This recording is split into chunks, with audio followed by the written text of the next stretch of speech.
Hi everyone, I am doing a flick through of this geography book that I am using for my son who is 8. This one is from McNally, and it's a geography and maps activities, beginner 6+. Now the one after this is for 9+, so that's why I got my 8-year-old this one. And I've got my oldest children, the 9+ one, which will be arriving any day now, and I'll do a bit of a flick through on that one as well. Okay, so this I bought on Amazon.com.au and it was $30, which is a bit pricey. It's pretty thick. I was waiting for it to go down, but it never went down, so I ended up just going ahead and ordering it. It's really difficult to find a geography curriculum or a book for a child who is writing resistant. I searched for ages, looked at heaps of videos, and finally decided on this one. So he really enjoys geography but hates writing, so through looking at the YouTube videos, I found this to be a good solution. Let's hope it is, and it's not too much writing. We'll have a bit of a flick through now. So here we go. So 6+ it's saying.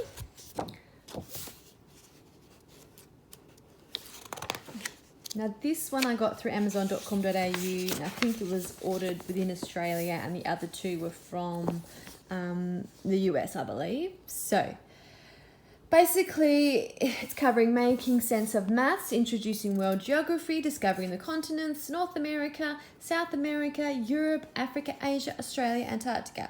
So a pretty good coverage and a pretty good foundation. Okay, what is a map? So can you find the land that is shaped like this? So this is pretty good. So again, not much writing. We'll identify these things, maybe circle them, cross them. Next one. You are meeting at your friend in the park. She's given you directions to the meeting place. Use her directions and map to find the place where your friend is waiting. So that's really good. He'll enjoy these fun activities. So learning these skills in a fun way. There are different types of maps, looking at different types of maps. And again, he is a resistant writer, but this book allows, we can always just like join them to the ones that are correct, or I'll write for him. Making sense of symbols, making a little bedroom map, looking at the directions.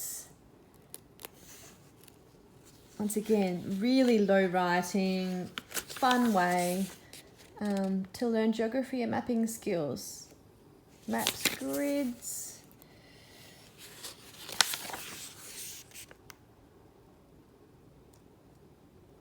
What do scales show? So I really find these kind of flick throughs really helpful when I'm buying curriculum and choosing curriculum. And you can choose to pause it at any time and have a read. But often I'll think, oh yeah, I found a really good curriculum, it's gonna suit my child. And I'll look at a video and thank God I did, because I realized it's got too much writing or just not suitable for my kids. And think, thank God.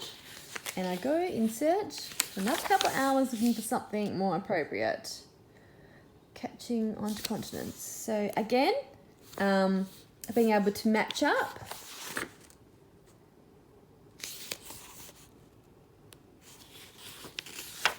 Oceans. And I really want my kids to still get these learning opportunities, but not be, I guess, held back by the inability or willingness to write. So flick through for you, lining up longitude and longitude.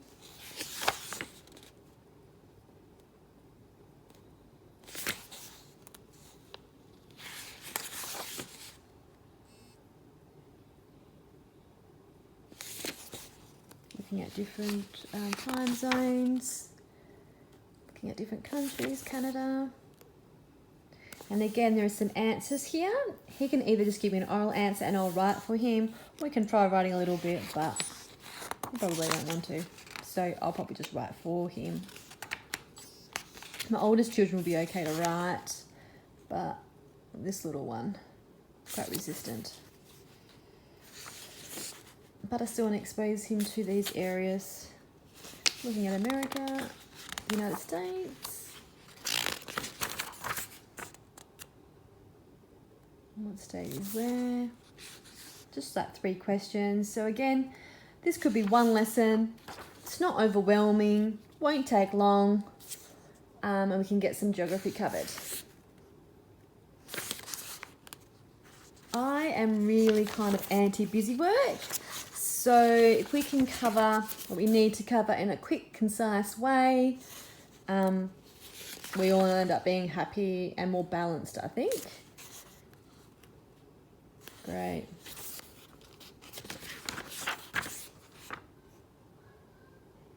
There's regions. Now it does have quite a bit of US stuff in here, but I believe it covers Australia and all sorts. Covers Spanish language. Okay. It's a really good kind of foundations geography. Selection. South Africa. Once again, I would use this kind of page as kind of one quick little lesson. And you can always use these little guess what sections to extend your learning if that's your thing.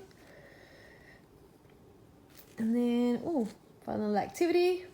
That's really good to make a rain stick. South America.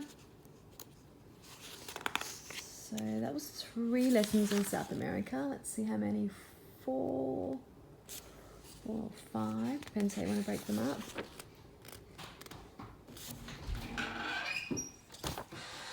6. Right, so you could basically, there's about 6 or 7 lessons for one country. So basically you could split it up during the week and, cover one continent or country during that week. It's pretty handy. We're up to Europe now. Kind of follows the same type of format. You could always extend these activities. So far, it's looking pretty good, like a good match for my 8-year-old.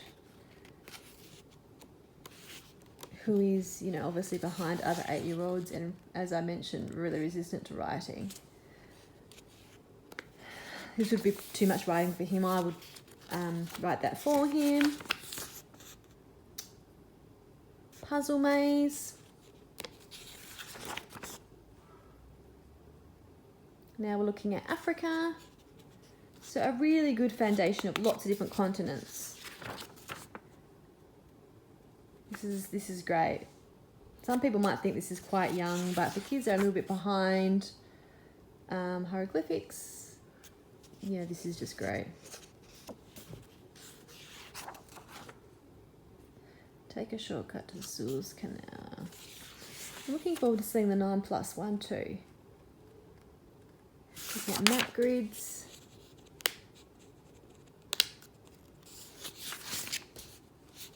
Asia now.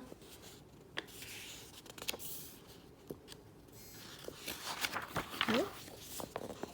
Inventions from Asia. And a little activity there. Awesome.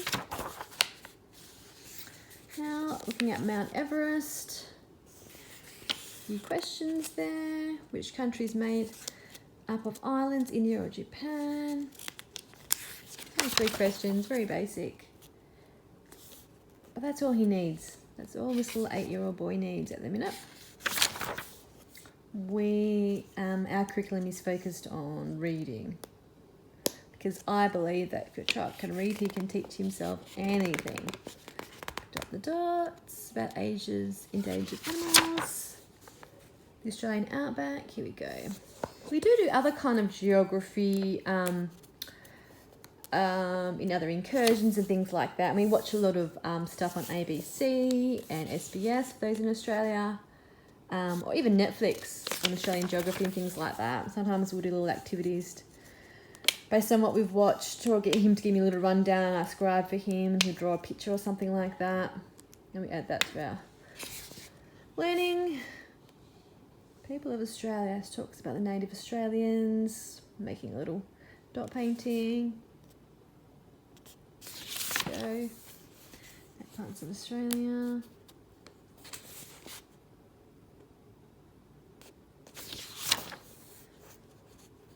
So obviously this is mainly world geography, but definitely get a little bit of coverage of Australian geography. As I said, we cover in other areas. Antarctica. South Pole Explorers. Doing a little code. Looking at different animals. Doing some life cycle things, I believe. Yeah. Oh no.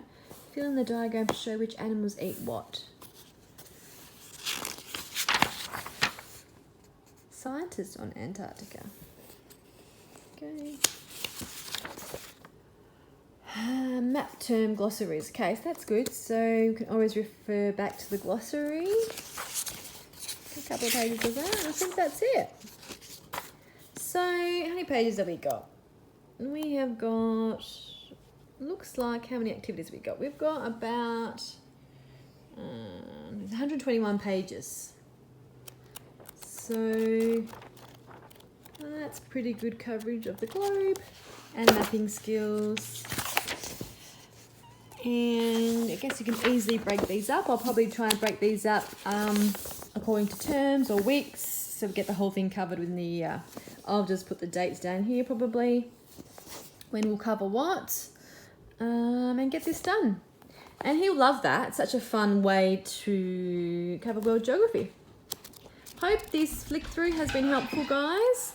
These flick throughs certainly helped me, so I thank anyone who's done these flick throughs before and I've watched their channel. And hopefully it's helped you make a decision. As I said at the beginning, this was bought on amazon.com.au. I believe it's available on amazon.com, and it was 30 Australian dollars. So thanks guys for watching, and happy homeschooling.